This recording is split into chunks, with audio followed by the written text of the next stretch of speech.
Hi everyone, welcome to my cheesy kitchen. Today in my recipe I'm going to show you one of the most popular street foods of India and my favorite dish, which is a Vada Pav. Most often when I travel, I always pick up certain recipes from the streets and always give it a try at home. And today in this Vada Pav I'm going to give it a cheesy-licious twist. I'm going to be using Britannia cheese cubes. I'm going to be chopping them fine and adding it into the aloo vada and then deep frying them. These Britannia cheese cubes brings a delicious taste of cheddar into the vada, which absolutely tastes nice. So without wasting any time, let me just dive right in and show you how to make this Vada Pav. So the first step is to chop the Britannia cheese cubes into tiny pieces so they can be stuffed into the aloo vada. So I'm just going to show you that. So these cheese cubes come real handy. They come in small packs and they're very easy to use and can be used in multiple different ways. And the Britannia cheese cubes rend a nice cheesy-licious flavor when you put it into the vada, and it melts beautifully as well. So let me just go ahead and open a pack. So notice how beautifully it opens up. So apart from using it in vadas or as a stuffing mixture, I also use it in multiple different ways, like by grating it over dosas, like if you're just making 1 or 2 dosas for your kids, or even packing it into their school lunch boxes, or even as a cocktail appetizer where you can pick it along with some fruits, olives, and it tastes really nice.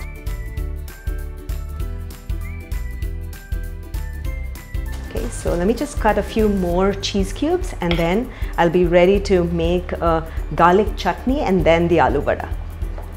So my next step is to make the garlic chutney, which goes over the Vada Pav. So into my pan I'm going to heat a little bit of oil. I'm going to go ahead and add in the sesame seeds and allow it to crackle for a bit. We'll add in the red chilies and we'll roast the red chilies until it becomes lightly golden. And while it's roasting, I'm going to go ahead and add in the garlic cloves as well and roast all of them until the raw smell from the garlic goes away. This is a really delicious chutney. It's a dry chutney. It's not a thick like with water, but it's very dry and it's perfect for Vada Pavs or anything that you want to sprinkle over a chaat or anything like that. So we'll allow it to roast. About 3 to 4 minutes, we'll have a good roasted garlic. So notice that the garlic has a light coating on the top and it's perfectly done. You don't want it to turn brown, okay?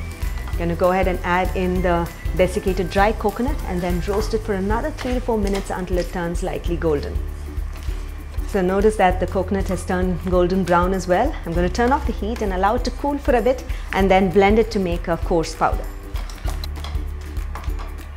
So I'm going to go ahead and add it into my mixer grinder and then make a garlic chutney powder, and then our chutney will be done. And I'll show you how to make the vada after this.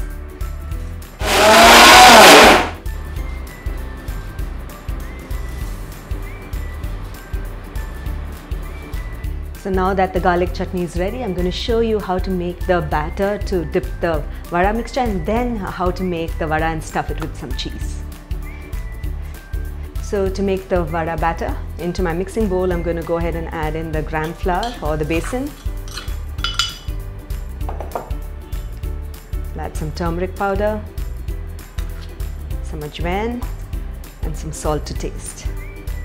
I'm going to add in little water at a time and then make a smooth and a thick batter which is lump-free, okay? So ensure that you keep adding little water at a time and make a batter which is thick. It should be so thick that it coats the back of a spoon evenly, and when it coats the back of a spoon evenly, it will coat a vada smoothly as well. Great. Let's go ahead and mix it up. Alright, this looks perfect. Notice the batter is nice and smooth and it is lump free, and when I actually turn the back of a spoon, it coats beautifully and really nicely. This is how you want it to be. And so when the batter is nice and smooth, it'll coat it well. If it's too watery, if you by mistake added a little extra water, go ahead and add a little more besan and then stir it well to make a nice thick batter. So that's it, this is done. My next step is to make the aloo vada and then stuff it with cheese. So to make the aloo vada into the preheated pan, I'm going to add in the oil and the mustard seeds and allow it to crackle. And once the mustard seeds are crackling, I'm going to go ahead and add in the garlic, the ginger, onions, the green chilies, and we'll saute the onion, ginger and garlic until the onions soften and also turn lightly golden. And once it turns golden, we'll add in the potatoes and all the remaining spices. Notice the onions have turned golden and lightly brown as well. At this stage, I'm going to go ahead and add in the potatoes, which is boiled and mashed. And to this, I'm going to add in the hing, a pinch of turmeric, and some salt to taste. So we'll give it all a mix, and for about a minute or so, just keep stir frying it until all the ingredients are well combined. And once it's combined, you can just turn off the heat. You don't need to cook it anymore. You just want all of them to get well combined well. Give it a taste. If you need to add any additional salt, and add it. Okay, I'm going to go ahead and now turn off the heat and allow this mixture to cool down, and then I'll show you how to stuff it. So now to shape these cheesy aloo vadas, I'm going to grease my palm with a little bit of oil and take a portion of the potato mixture, flatten it on your palms, and take some of these Britannia cheese cubes, which I've chopped and kept, and add it in the center, and then cover it.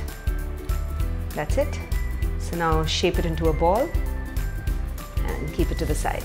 And I'm going to go ahead and shape and fill the remaining aloo vadas just like this, and then after that we'll dip it in the gram flour batter and then deep fry it.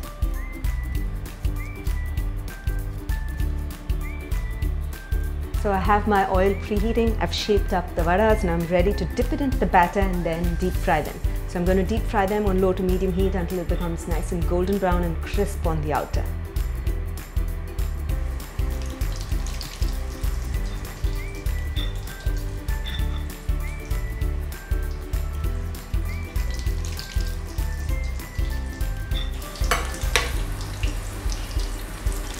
So notice that it's been frying evenly and it's turning nice and brown, and as I keep frying, you can see some of the cheese kind of pop out and then melting. It's just beautiful. I'm just going to go ahead and strain out the vadas at this stage, and then we'll show you how to put the vada pav together. The next step is I'm going to toast the pav buns until they become lightly soft and lightly crisp and golden as well. I'm not going to be cooking it too much, so that just so it warms up and it tastes really nice. I'm just going to go ahead and smear some butter on both the sides and then just toast it on the pan till it becomes lightly golden. Notice that the pav buns have toasted well. At this stage, I'm going to go ahead and turn off the heat and then show you how to put it together. So now that I have all the ingredients set, I'm going to go ahead and smear the garlic chutney on top of the toasted pav bun. So now that I've smeared the garlic chutney, I'm just going to go ahead and place the vadas, lightly press it down. And then place the other toasted pav bun on the top, and our vada pavs are ready to be served. So ensure that you serve the vada pavs hot when the vadas are hot, because that's when the cheese would have melted beautifully inside and you could have taken a bite of that melted cheese, cheesy vada pav. So I hope you enjoyed watching this recipe of how to make this cheesy vada pav. Ensure that you use the Britannia cheese cubes and chop it fine and put it inside the vada, and it will taste absolutely delicious. Do give this recipe a try, and when you do, don't forget to take a snapshot of your cheesy kitchen recipes with us, and we'd love to hear from you. So until then, until next time, happy cooking and healthy eating.